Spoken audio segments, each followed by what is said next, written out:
Parang gusto ko na lang po magbas. Magbas na lang ako. Uy. Wow, Shala naman pala ang brand. Oh, guys. Mercedes-Benz. Are you ready? Ang taas natin, Dad. Saglit lang, mag-seatbelt ako. Hoogte van dit vertuig is... Dad, nasaan na? Di ko makita. Ah, ano pala siya? Dad, wait lang. Ano? May dumadaan, baka matamaan mo. Hello? Abot mo yung ano, Dad. Hindi ayaw mo mag-forward. Okay na to. Okay yan sa'yo. Okay, Dad, go. Let's go. Sus, hindi ako pwedeng Ano? Di ka pala pwedeng mag-drive nito kung ano ka. Kung hindi ka marunong mag-manual. Yeah. Manual siya, oh. Mahaba yung likod mo, Dad, ha? Careful lang. 10 lang ang takbo namin.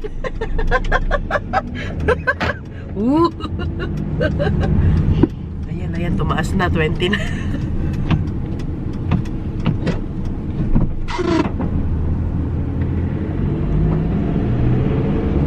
Saan yung wiper? Pareho lang man sa auto mo.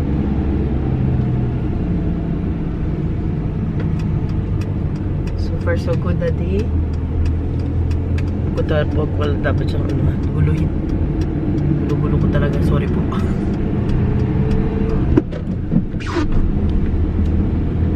Dad, hindi ko po abot yung floor. Hindi ko abot yung floor. Nakalag po ako. Nakahang. Ang taas kasi. Hindi siya para sa akin. Pero ang ganda ng view. Pa-winter na talaga. Kayang-kaya naman pala, Dad. So, kayang-kaya mo din mag-drive ng ano, Dad? Mga ganitong malalaki. First time niyan. Oops.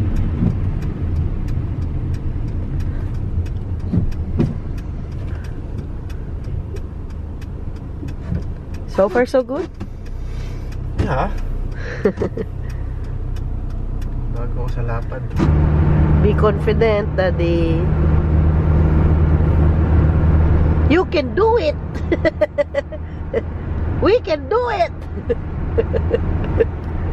Nasakit na pa ang ano mo? Spray nung sinusubong mo taas tong likod. Ayaw mo mag-ano muna tayo? Ano? Stop, tapos i-adjust mo muna yung upuan mo? Okay na po.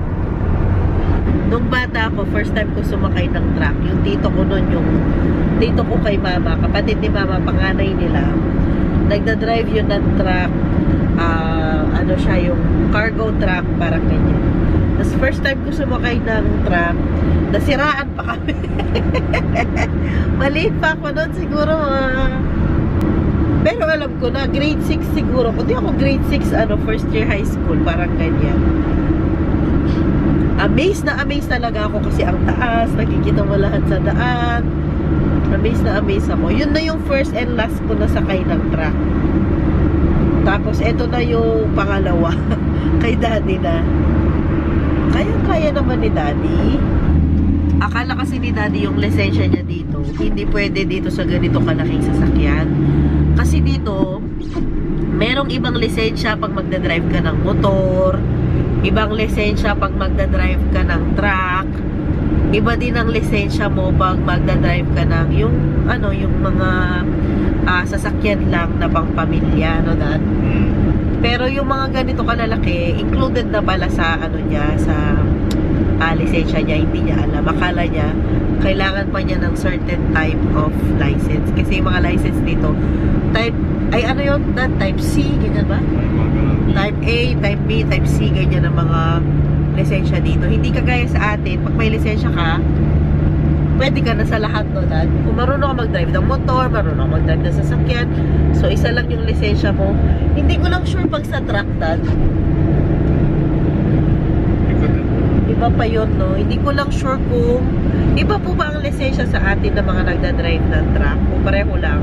Dalawa lang naman ang types ng lisensya sa atin, di ba? Dad, yung student at saka ano? Professional. May pro, non-pro.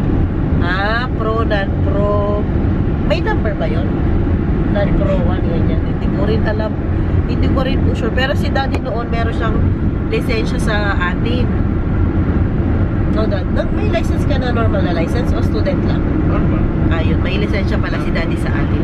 Pero hindi mo na na-renew, no, Dad? Hindi ko na narinig. Dad, feeling ko yung tatama tayo sa ano, yung sa Kamag-alala ko din. light, sa stoplight. Kasi ang taas. Na ano ko, feeling ko tatama doon. Hindi naman. Nakalagay naman dito, 320 cm ang ano. Buti na lang, hindi ganun kalayo yung lilipatan na bahay from our apartment ngayon. Mga ano, 20 to 25 minutes lang na ano, drive. Nandun na kami. Ang ganda, oh! Taas. Super nice. Buti na lang merong malapit na gas station dito sa amin. Kasi itong sasakyan, full tank daw, sabi ni Daddy. So, pagbabalik namin, dapat full tank din siya. Super nice. Ooh. Nahahasa na ng paunti-unti si Daddy. Kailangan mamasanayan dito. Na? Yung lapad lang naman ang Oo. Uy. Ayun nga, yung laban kasi umakyat tayo. Umakyat sa roundabout. Okay lang yan. First time mo naman. Kasya naman, Dad. Kaya lang ang ano natin, problema natin dito, yung parking. Kung may parking, Sabado pa man din yung mga tao ala, yan ang ano ko. Dito. Kaya ano yan? Kinahay ko yan. Ito? Yan o. Oo. Ayan kasi ganito yung ano sa amin. May mga nakapark dito sa gilid. Hindi ko alam kung kasya si Daddy. I mean yung Mami, sasakyan. alis mo na dyan. Yan, mga apartment pa to dito. Sa harapan namin, lahat dito apartment. Ayan yung sa amin dito. Uy, nakadecorate na yung bahay niya, oh. Pang Halloween. Ayan. Ayan, sakto, Dad. Merong ano, oh. Parang binigay talaga sa'yo, Dad. Walang nakapark kahit isa. Puro ano dito kasi parallel parking. Hindi kagaya doon sa bagong bahay. May parking na si Daddy. Nandito na tayo. Tatanggalin pa yan. Yan yung mga halaman ko, hindi ko pa nakukuha. Baba muna tayo at mag-load ng mga gamit. Safe po tayo lahat nakadating. Malayo naman siya kasi kailangan ng space. Pag open niya yung door doon, maglalagay ng gamit. Sarado ko muna. This is it. Baka malalaking gamit. Ay, yung telepono ko pala. Kunin ko. Baka nag-reply yung ano, isang kapitbahay. Capstock muna, Dad. Tsaka yung ano. Ayun ang aking telepono. Saglit lang. Sabi ko na may message tayo. Si Mama Biito, kumusta kaya sila doon sa bahay? Kumusta kaya ang mga Junakis ko doon kasama si Mama? Ito muna ang tanggalin. Itong lalagyan ng jacket kasi nandito siya sa tabi ng hagdan para makadaan yung kama, yung mga kama, yung kama namin at saka yung kama ni Mama Marina. Tanggalin ko din muna itong ating pang vacuum. Nandito na ang kapitbahay namin.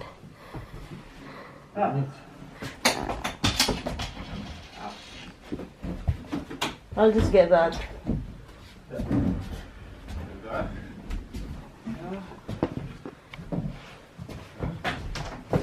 Oh.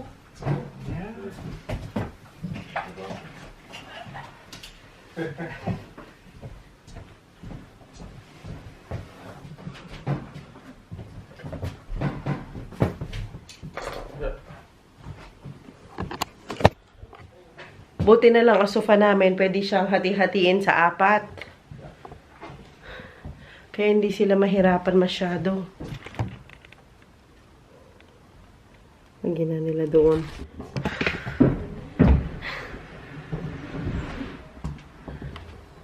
Kunin ko muna yung mga laman ng ano siguro, ref. Ayun na mga boxes, ready na.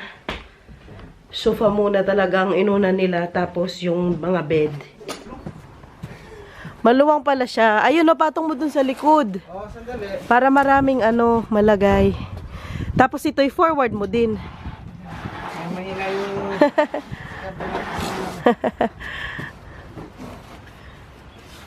Maluwang pala siya. Hindi kaya siya sino kasama mo magbuhat doon?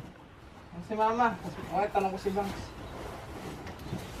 Sure ka? Baka hindi pwede si Bangs. Tawagan mo muna si Bangs. Kung hindi pwede, tanong si Mama. Kasi sa baba naman halos lahat. May wago naman. Support lang sa likod. Ako na bahala. No? Para sa bed, si Bangs na lang. Dito, Dad, lagay mo doon. Para makalagay tayo ng mattress dito. Ayaw nakasama ni Daddy. Kasi talaga nalalagay. Kaso pamilya kasi. Yan. Dad, yung ano muna? Bed.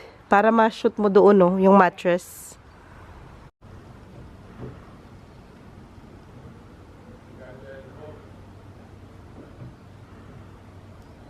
Nilalagay na nila ang bed. Buti na lang pwedeng mataas yung ano ng truck, oh. Para hindi sila mahirapan masyado. So,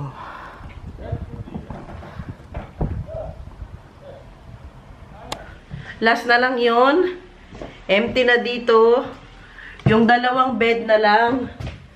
And then, finish na.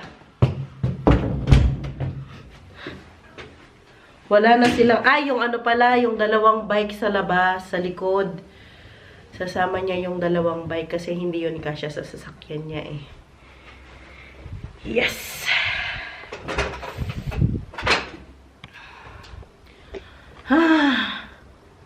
Buti na lang hindi umuulan today at easier ang paglalagay ng gamit dun sa truck. Hindi kagaya pag umuulan, medyo hassle. Kasi kaninang umaga ulan-ulan, at least umaraw na ngayon. Ay! Woo! Grabe na ito, mga Jo! Grabe ang paglilipat! Babalik na kami dun sa bahay. Natapos na ang paglo-load ni Daddy. Sarado ko na to? Dad, nasa iyo yung phone mo. Sarado ko na to? Meron pa? Ano ba? Jacket ko. Oh, dalhin mo yung ano, cart. Yan. Oo. Balay. Tingnan nyo. Siyempre, maiwan na ang lahat. Wag lang ang rice. Rice is life. Asa namang kasama ko? Rice is life. Rice is life talaga. Wala na ba ako nakalimutan? Okay na? Milk na can and everything. Yung plank. Okay, sige. Last na ito. Siyempre ang rice itatabi ko sa akin. Napuno na ni Daddy. Dadalhin namin ito sa yung mga upuan at saka yung single na bed. Dadalhin namin sa second hand store para mabenta nila at makumita sila, makatulong sila sa mga charities nila. Ano natin doon, ibigay natin doon. Patong mo na lang dyan, Daddy. Yun. Yes. Yung bed ni Ken, Dad, yung foam, yung ano ba niya, mattress. Hala, yung mattress ng bebe. Isang hakot lang, dalawang hakot lang actually itong mga malalaking gamit. And then mga ano na yan, mga boxes ng damit. Yung mga iba pang damit. Tapos yung mga halaman ko, syempre. Tapos yung gamit sa kusina. And then, tapos na tayo. Ano lang, dalawang balik lang, tapos na. For next week naman yan, lilinisin na lang namin itong apartment. And then, gora na. Yung mga ibang itatapon, tapon din namin yung mga yan. Itapon namin yung mga nasa harapan na yan. Muntik pang makalimutan ang bed ng maliit. Daddy. Pero, di ka talaga binatawan yung kanin. Pasok na tayo. Okay na? Buti na lang, automated. Pasok na ako, Dad. Itatabi ko ang kanin. Rice. Cause rice is life. Tabi ko siya dito. Aray ko. Yes, hawakan ko na lang. Yeah. Tabag. Hindi na pinasama ni Daddy yung kapitbahay kasi na-stress siya ng very, very slight. Na paano ka, Dad? Good luck na. Kailan ba yan ang nalilipat? It's very hot. Ayos ako.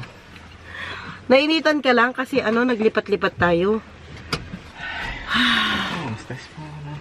Ay, saktong lunch. Makauwi na tayo doon. 11, na, Dad? 11:40 na ng umaga dito. Sakto lunch, nandun na kami sa bahay. Meron naman kaming dinala mga pagkain kanina para sa food. Okay na? Yes! Woo! Woo! Ayan na. Nalagay na natin halos.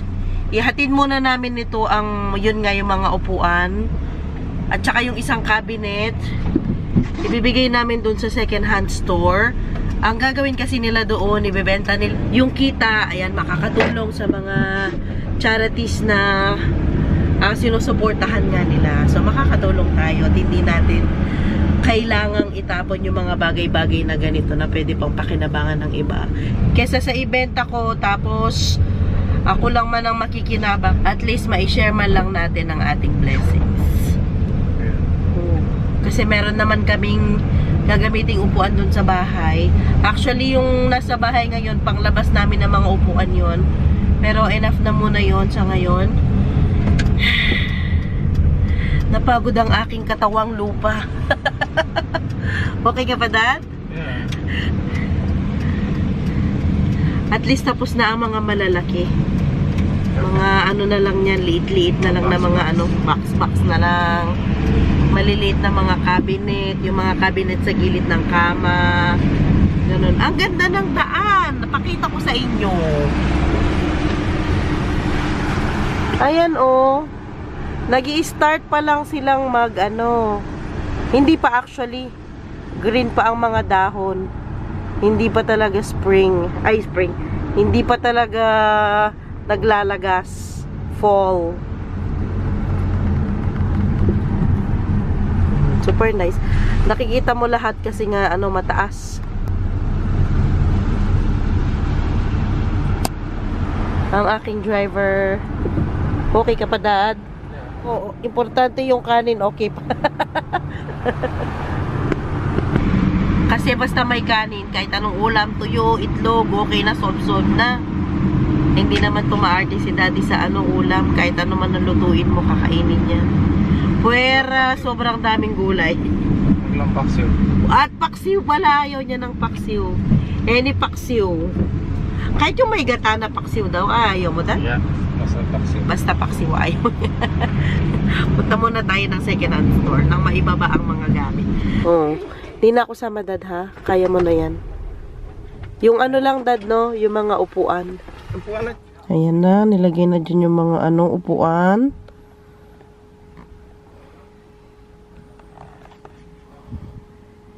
Ayun yung mattress nung single bed.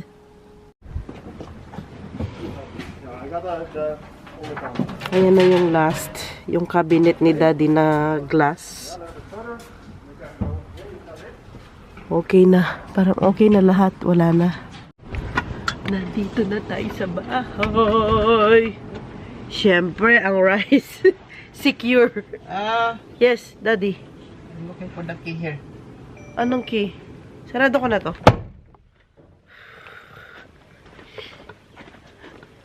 Yung asawa nung isang kaibigan darating dito, tutulungan niya si Daddy Teban mag-unload. Umuulan na pa man din. Kaninang ganda ng weather. Hi! Hi! Say hi!